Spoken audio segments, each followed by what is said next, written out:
O Renato Russo escreveu uma música pro analista dele e eu posso provar. Meu nome é Marcelo Bizarro, eu sou psicanalista, mas deixa eu te falar de onde eu tirei essa ideia. Eu até pesquisei aqui se isso era real, não tem nada descrito aqui, mas a ideia é muito clara. Um amigo meu mandou um Reels hoje, e aí era um Reels onde tinha uma mulher e aí tinha um áudio falando assim: ah, ela não precisa de provar nada pra ninguém, ela é madura, dona de si, né? E aí eu pensei comigo, nossa, mas se ela tá postando que ela não precisa de provar nada, ela tá precisando de provar algo, ela talvez não tenha percebido, né? Tá faltando terapia, né? E aí me veio aquela frase, né, da música do Renato Russo, que é Quase Sem Querer, que é: eu não precisava, é, tudo que eu queria era provar pra todo mundo que eu não precisava provar nada pra ninguém. E eu comecei a cantarolar essa música, eu fiquei pensando, mas o Renato Russo cantou essa música por quê? Por que tem essa parte dentro da música do Renato? E eu comecei a perceber que ele fala com alguém na música. E eu pensei, deve ser uma parceira romântica. Aí eu comecei a cantarolar e tal, botei a música para poder ouvir. E eu percebi que não era uma parceira romântica. Ele descreve uma relação de paciente e terapeuta. O Renato Russo, apesar de não ter nenhum registro sobre, ah, que essa música tenha sido escrita pro profissionalista ou coisa assim, o Renato Russo, ele buscou a reabilitação, né? Então ele fez um tratamento terapêutico durante um bom tempo. E talvez essa música ele tenha escrito para o analista dele, que ajudou ele a entender talvez o mundo de uma outra maneira. E eu vou ler ela aqui para vocês e talvez vocês vão perceber que eu não estou tirando isso daqui de qualquer lugar não, que faz algum sentido. Tá? A música é Quase Sem Querer, do Legião Urbana. E aí vamos começar aqui. Tenho andado distraído, impaciente e indeciso. E ainda estou confuso, só que agora é diferente. Eu tô tão tranquilo e tão contente. Alguma coisa mudou nele, né? Ele ficava ali angustiado, né? Impaciente, indeciso. E apesar dele continuar com isso, alguma coisa mudou, alguma coisa fez diferença ali nele. Talvez ali já o processo terapêutico funcionando, né? Que ele começa a perceber que não era sobre as respostas, que a resposta ele não vai conseguir, mas a ele ter o conforto da pergunta, né? Saber agora as perguntas certas que fazem com que ele tenha um caminho mais confortável na sua dúvida. Porque não é sobre o preenchimento. Porque o preenchimento talvez nunca vai acontecer. Mas o entendimento do vazio, talvez esse seja o lugar que ele fala aqui nessa primeira estrofe. E vamos para a segunda aqui. Quantas chances desperdicei quando o que eu mais queria era provar para todo mundo que eu não precisava provar nada para ninguém. Cara, isso daqui, se você está operando sem prestar atenção no que você está fazendo na vida, você acaba não olhando para o que você está fazendo na vida. E nessa busca por você não querer provar nada para ninguém, você está querendo sim provar alguma coisa. Então, talvez você queria provar e você não estava percebendo, porque você estava mentindo para si mesmo, que logo a gente vai chegar nessa parte. E mentindo para si mesmo, você não percebe o que está acontecendo, mas agora ele percebeu, ele teve um despertar. Alguma coisa aconteceu que ele despertou. E quantas chances ele não perdeu enquanto ele não estava desperto do que estava acontecendo?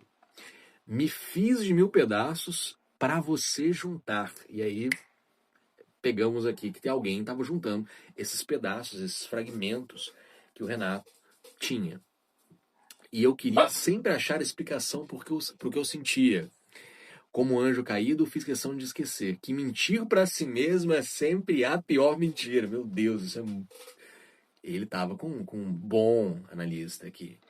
Mas não sou mais tão criança. Olha só, tomando ali talvez os pais, né, nesse processo terapêutico, a ponto de saber tudo, né? Que essa coisa de você saber todas as respostas do mundo é uma certeza muito infantil. A certeza é infantil, né? A dúvida é sobre a maturidade.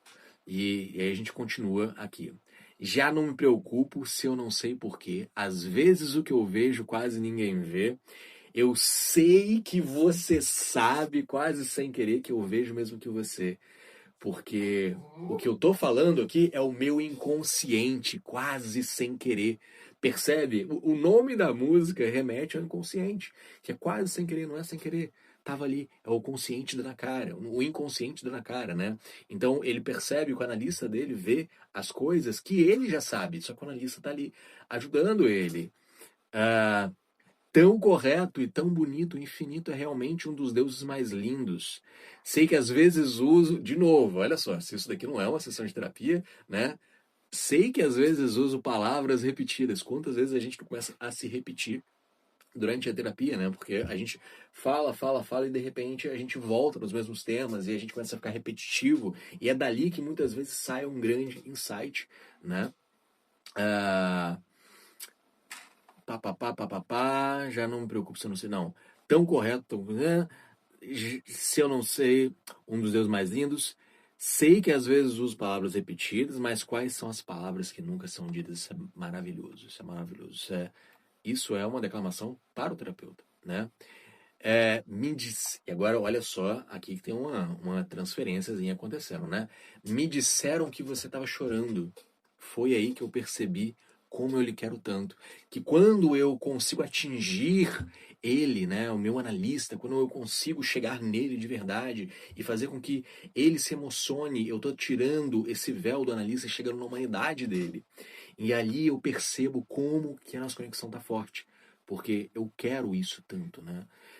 E aí, de novo, já não me preocupo se eu não sei porque, às vezes o que eu vejo quase ninguém vê. Eu sei que você sabe quase sem querer que eu quero o mesmo que você. Renato Russo escreveu essa letra para o analista dele. Me fala que isso eu não tô maluco, me fala que isso eu não tirei, se não faz o menor sentido o que eu tô falando. Tá muito claro para mim. Tá muito, muito claro aqui. E aqui estão os compositores, é o Eduardo Dutra, né, o Villa-Lobos, o Marcelo Augusto, o Bonfá, Renato Russo e o Renato Manfredini Júnior. Bem, a galera do Legião Urbana ali, né? Mas era isso, era isso.